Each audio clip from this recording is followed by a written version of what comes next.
تو دیکھیے جس طرح حدیث میں آتا ہے نا کہ خیرکم من تعلم القرآن وعلمہ، کہ تم میں بہترین شخص وہ ہے جو خود قرآن سیکھے اور دوسروں کو سکھائے. تو آپ دیکھیں حضور صلی اللہ علیہ وسلم بہترین کس کو فرما رہے ہیں؟ کتنے مال دولت والے ہیں، کتنے عہدوں والے ہیں، کتنے ڈگریوں والے ہیں، کتنے بااثر لوگ ہیں، انفلوئنشل لوگ ہیں، لیکن اللہ تعالیٰ بہترین اور اللہ کے نبی بہترین ان کو نہیں فرما رہے، بلکہ بہترین ان کو فرما رہے ہیں جو قرآن سیکھے اور دوسروں کو سکھائے. تو قرآن والا سب سے بہترین ہے، دنیا میں بھی اور آخرت میں بھی. اس سے بڑی نعمت دنیا میں کوئی کچھ اور ہو ہی نہیں سکتی جس کو اللہ تعالیٰ قرآن عطا فرمائے، جس کو اللہ تعالیٰ اپنا کلام نصیب فرمائے اور جس کے دل میں قرآن ہو. اس سے بڑی اونچی دولت تو کوئی ہو ہی نہیں سکتی. اس طرح حدیث میں آتا ہے کہ جو حافظ قرآن ہو، قرآن کو سیکھے، اس پر عمل کرے، اس کے حلال کو حلال، حرام کو حرام سمجھے، تو قیامت کے دن اپنے خاندان کے ایسے 10 لوگوں کی شفاعت کرے گا جس پہ جہنم واجب ہوئی ہوگی. کتنی بڑی بات ہے 10 لوگوں کی سفارش. اور ایک اور حدیث میں آتا ہے کہ جو حافظ قرآن ہوتا ہے اور وہ قرآن کی مشغولیت کی وجہ سے اس کو دوسرے اعمال کا موقع نہیں ملتا، مثلا نفل ذکر، تلاوت، نفل ذکر وغیرہ اور دعائیں نہیں مانگ سکتا، تو اللہ تعالیٰ اس کی دعائیں قبول فرماتے ہیں. بغیر مانگے بھی اس کے دل میں جو ہوتا ہے اللہ تعالیٰ اس کی دعائیں قبول فرماتے ہیں، یہ قرآن کی برکت کی وجہ سے. اور ایک دوسرے حدیث میں آتا ہے کہ جب حافظ قرآن جنت میں جائیں گے تو اللہ تعالیٰ فرمائیں گے کہ حافظ قرآن سے کہ اب تو جنت کے درجوں پر چڑھتا جا اور قرآن پڑھتا جا جس طرح تو دنیا میں ترتیل سے قرآن پڑھتا تھا، اور جو آخری آیت ہوگی تو وہی تمہارا درجہ ہوگا، آخری آیت پر جب سٹاپ کرو گے وہی تمہارا درجہ. اب دیکھیں جنت ویسے ہی مزوں کی جگہ ہے اور نعمتوں کی جگہ ہے، سب لوگ خوش ہوں گے، لیکن پھر بھی درجات ہوں گے، لوگ اپنے نارمل درجے میں ہوں گے. جب حافظ قرآن کو اللہ تعالیٰ اونچے درجات دیں گے اور ان کے اونچے درجات پر روانگی ہوگی، لوگ دیکھیں گے تو کتنی حسرت، جنتی بھی حسرت کریں گے. تو کتنی بڑی نعمت ہے اور کتنی بڑی دولت ہے کہ جس کا تعلق قرآن سے ہو، جس کا تعلق اللہ کے کلام سے ہو. اور اس سے بڑی کوئی نعمت تو ہو ہی نہیں سکتی کہ قرآن سیکھے اور دوسروں کو سکھائے.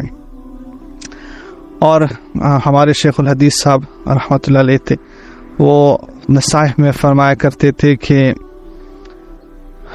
جب دور حدیث سے طلباء کرام فارغ ہوا کرتے تھے تو ان کو نصیحتیں فرماتے تھے کہ اب آپ نے کیا کام کرنا ہے.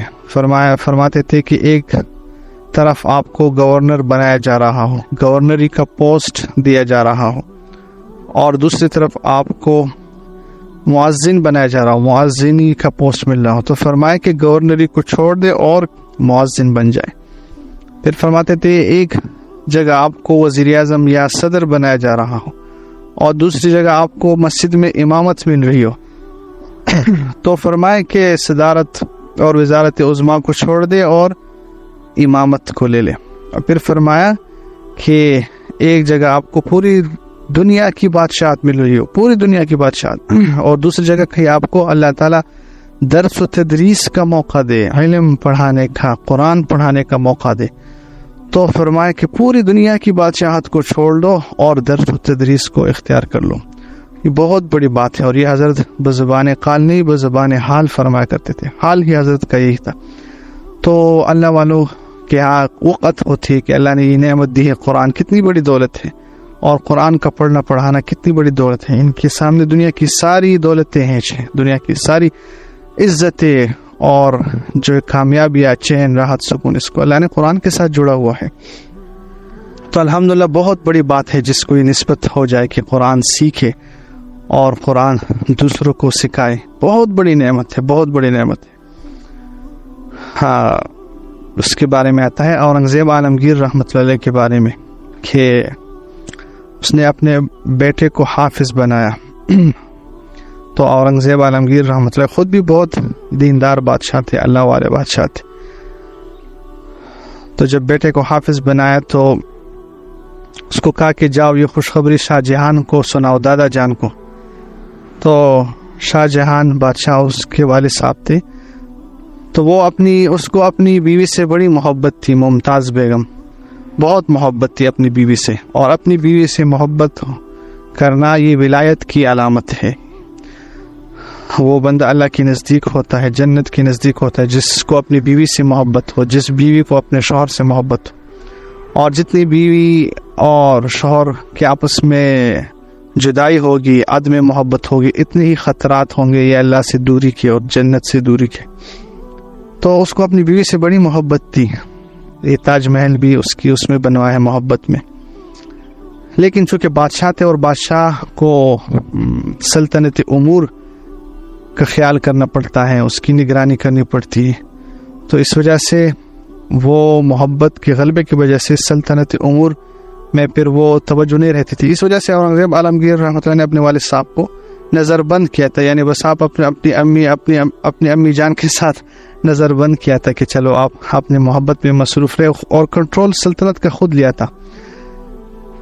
تو جب شاہ جہان کے پاس ان کو بھیجا تو اس پوتے نے کہا کہ دادا جان میں حافظ بن گیا ہوں، مبارکباد دینے کے لیے گئے تھے۔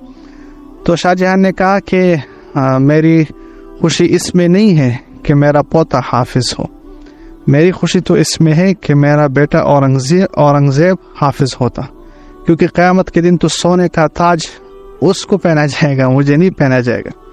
یہ بات کہی، وہ پوتا آیا تو اورنگزیب عالمگیر رحمۃ اللہ علیہ کو یہ بات سنائی، تو ان کو غم ہوا، فکر ہوا کہ اچھا ابا جان کی یہ خواہش ہے کہ میں حافظ ہوتا۔ تو کہتے ہیں کہ اسی وقت قرآن حفظ کرنا شروع کیا، اور کتابوں میں لکھا ہے کہ اس وقت 43 سال عمر تھی، بادشاہ تھے پوری ہند کا سلطنت، اس وقت تو پورا ہندوستان، پاکستان، بنگلہ دیش اور سری لنکا، مالدیپ، یہ سارے جنوبی ایشیا، یہ پورا ایک ہندوستان تھا۔ تو پورے ہندوستان کے بادشاہ، پھر سارا انتظام سلطنت سنبھالنا، پھر عمر بھی زیادہ ہے، پھر اس وقت قرآن کو حفظ کرنا شروع کیا۔ اور مورخین نے لکھا ہے کہ 6 مہینوں میں، یا بعض نے لکھا ہے کہ 1 مہینے میں پورا قرآن حفظ کیا، پورا قرآن 6 مہینوں میں یا 1 مہینے میں۔ اور پھر جا کر والد صاحب کو خوشخبری دی کہ ابا جان اب تیرا بیٹا اورنگزیب حافظ بن گیا۔ تو شاہ جہان خوش ہوا اور اس نے کہا کہ اب میں حقیقی بادشاہ بن گیا، اب میں حقیقی بادشاہ۔ بعض نے لکھا ہے کہ اس خوشی سے وہ فوت ہو گئی، یہ خوشی برداشت نہیں ہوئی کہ اللہ نے مجھے اتنی بڑی دولت عطا فرمائی کہ میں حافظ کا باپ بن گیا۔ تو بہت بڑی نعمت ہے، بہت بڑی دولت ہے اللہ کا کلام، اور اللہ کے کلام، اللہ سے باتیں کرنا اور اللہ کے کلام کو دوسروں تک پہنچانا بہت بڑی بات ہے، بہت بڑی بات ہے۔ تو اس میں یہ ہے کہ ہماری توجہ اور دھیان یہ پیسوں پر نہ جائے، لوگوں پر نہ جائے۔ قرآن اس وجہ سے نہ پڑھائے کہ لوگوں سے ہماری توقعات ہو، غیر سے ہماری توقعات ہوں۔ ہمارے حضرت نے فرمایا کہ ان کے بھتیجے تھے، وہ امریکہ میں پڑھاتے تھے، بہت اعلیٰ قرآن پڑھتے تھے، مدرسے میں پڑھاتے تھے، اور بہت محنت طلباء کے ساتھ کرتے تھے، لیکن جو مدرسے والے تھے وہ ان کو مناسب وہ ہدیہ نہیں دیتے تھے۔ تو ایک دوسرے مدرسے والوں نے ان کے والد صاحب سے کہا کہ آپ کے بیٹے فلانے مدرسے میں جو انتظامیہ والے ہیں بہت کام لیتے ہیں، اور بہت آپ کے بیٹے بہت محنت کرتے ہیں، لیکن ان کو وہ مناسب ہدیہ بھی نہیں ملتا، آپ ہمارے مدرسے میں آ جائیں، ہم ان کو بہت زیادہ اچھی وہ دیں گے، پیکج دیں گے، یعنی اچھا ہدیہ دیں گے۔ تو ان کے والد صاحب نے کہا کہ میں نے اپنے بیٹے کو قرآن پیسوں کے لیے، ڈالروں کے لیے نہیں پڑھایا، میں تو چاہتا ہوں کہ میرا بیٹا قرآن پڑھاتے پڑھاتے پگھل جائے، یہ پگھل جائے قرآن پڑھاتے ہوئے، اور آپ کو ڈالروں کی فکر لگی، آپ کو پیسوں کی فکر لگی۔ تو اس لیے ہماری توجہ اور دھیان ہماتن اللہ کی ذات پر ہے۔ اللہ تعالیٰ رزق دینے والے تو اللہ کی ذات ہے، اور اللہ تعالیٰ ہی بہترین رزق عطا فرمائیں گے، غیروں پر نظر نہ ہو، توقع نہ ہو، طمع نہ ہو، کیونکہ بہت بڑی نعمت ہے، اور اللہ تعالیٰ جب بہت بڑی نعمت عطا فرماتے ہیں اس کی قدردانی نہ ہو تو پھر اللہ تعالیٰ نعمت چھین لیتے ہیں۔ تو یہ بہت بڑی نعمت ہے، بہت بڑی نعمت ہے، کہیں اس کی ہم سے ناشکری نہ ہو، اس کی قدردانی کرنی ہے. اور رزق تو ویسے ہی قسمت میں لکھا ہوتا ہے, وہ تو اللہ تعالیٰ دے کر ہی رہیں گے. لیکن یہ قرآن جو اللہ تعالیٰ نے نعمت دی ہے, اس سے جڑے رہنا اور یہ اللہ تعالیٰ سے باتیں کرنا. اور اللہ کی دیکھو, ایک ایران کے ایک شاعر تھے, اس نے ایک مصرع کہا کہ در ابلق کسے کم دیدہ موجود. یہ ایک مصرع کہا, در ابلق, ابلق موتی بہت نایاب ہے, یہ ایک مصرع کہا. تو موتی تو سب نایاب ہوتے ہیں, لیکن اس میں ابلق وہ موتی ہے جو سفید اور کالا ہوتا ہے, بلیک اینڈ وائٹ, وہ بہت, پھر وہ اس میں بھی بہت نایاب ہوتے ہیں, بہت قیمتی. اب یہ ایک مصرع کہا تو دوسرا مصرع اب سوچا, لیکن دوسرا مصرع بنا نہیں. در ابلق کسے کم دیدہ موجود. شاعروں کو بلا ایران کے, وہ بھی سوچ بچار کرنے لگے, کسی سے مصرع نہ بنا. تو اس وقت ہندوستان کے شعراء بھی بڑے مشہور تھے, تو اس نے اورنگزیب عالمگیر رحمۃ اللہ کو خط لکھا اور یہ مصرع لکھا کہ آپ جو ہے نا اس کے دوسرا مصرع بنا رہے. تو جب خط آیا تو اورنگزیب عالمگیر رحمۃ اللہ کی بیٹی زیب النساء, وہ بھی بہت بڑی شاعرہ تھی, حافظ قرآن تھی, بہت بڑی شاعرہ تھی. تو اس نے کہا کہ کیا ہے, اس نے کہا, اب اورنگزیب نے کہا کہ یہ مصرع بھیجا ہے, در ابلق کسے کم دیدہ موجود, کہ اس کا دوسرا مصرع بناؤ. تو زیب النساء نے کہا کہ ٹھیک ہے, میں ابھی بناتی ہوں, آپ تھوڑا صبر کریں. تو وہ سرما لگا رہی تھی, آنکھوں میں سرما لگا رہی تھی. تو وہ جو سرما لگا رہی تھی تو وہ سوئی جو ہے اس کی آنکھ میں لگی, اس سے وہ آنسو گرا, آنسو. تو آنسو جب گرا تو اس کو دیکھتے ہی فوراً دوسرا مصرع بنایا کہ مگر اشک بتانے سرما آلود, کہ در ابلق جو ہے یہ بہت نایاب ہے, ابلق موتی بہت نایاب ہے, لیکن محبوب کے آنکھوں سے, محبوب کے آنکھ سے گرا ہوا وہ آنسو جو سرما آلود ہو, جس میں سرما لگا, وہ بھی تو کسی ابلق موتی سے کم نہیں ہے, کیونکہ اس جب وہ آنسو گرا اس میں وہ سرما بھی لگا ہوا تھا, تو وہ گویا ابلق موتی بن گیا. تو یہ بہت زبردست شعر بنا کہ در ابلق کسے کم دیدہ موجود, مگر اشک بتانے سرما آلود, کہ ابلق موتی تو بہت نایاب ہے, لیکن محبوب کے آنکھ سے گرا ہوا آنسو جو سرما آلود ہو, وہ کوئی ابلق موتی سے کم تو نہیں ہے. اب جب یہ شعر بھیجا شہزادے کے پاس, وہ ایران کا شہزادہ تھا, تو وہ تو مست ہو گیا کہ اتنا عجیب شعر, اور بہت خوشی میں, بہت عقیدت میں کہا کہ ہم اس شاعر کو دیکھنے, اس کی زیارت کے لیے ہندوستان جاتے ہیں. تو اس نے پھر پیغام بھیجا کہ ہم شاعر سے ملنے آ رہے ہیں, ہمیں ان سے ملاقات کرنی ہے. وہ اورنگزیب عالمگیر رحمۃ اللہ علیہ غصہ ہوئے کہ تم بڑے شعر بناتی رہتے ہو, کہتے ہو. اب وہ کہہ رہے کہ میں آ رہا ہوں ملنے, اور یہ تو ٹھیک نہیں ہے, مناسب نہیں ہے, تم اس سے ملو, وہ تم سے ملے.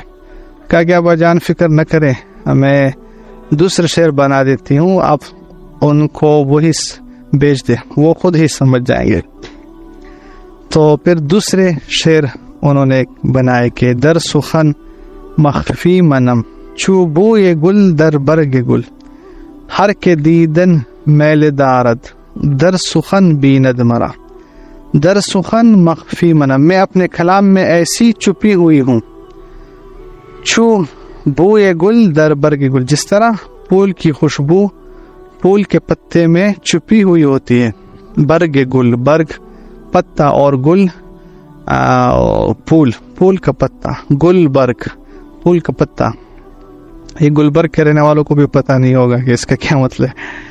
تو کہا کہ میں اپنے کلام میں ایسی چھپی ہوئی ہوں کہ جس طرح پھول کی خوشبو پھول کے پتے میں چھپی ہوئی ہوتی ہے. ہر کے دیدن میل دارت در سخن بیند مرا, ہر کوئی جو مجھے دیکھنا چاہے, جو مجھے میرے دیدار کا اس کی چاہت ہو, در سخن بیند میرا, اس کو وہ مجھے میرے کلام میں دیکھے, وہ مجھے میرے کلام میں پائے گا. تو جب یہ شعر بھیجے وہ سمجھ گیا کہ یہ تو کوئی خاتون ہے, عورت ہے. تو علماء کرام نے ان اشعار کو قرآن شریف پہ فٹ کیا ہے کہ گویا اللہ تعالیٰ اس طرح فرماتے ہیں کہ در سخن مخفی منم چوبو یہ گل در برگ گل, ہر کے دیدن میل دارت در سخن بیند مرا, کہ میں اپنے کلام میں ایسے چھپی ہوئی ہوں ایسا چھپا ہوا ہوں جس طرح پھول کی خوشبو پھول کے پتے میں. جو کوئی بھی مجھے دیکھنا چاہے مجھے میرے کلام میں دیکھے, مجھے میرے قرآن میں دیکھے. تو قرآن پاک سے حقیقت میں تعلق بہت بڑی اللہ تعالیٰ کی نعمت ہے, بہت بڑی. اس سے بڑی کوئی اور نعمت ہو ہی نہیں سکتی.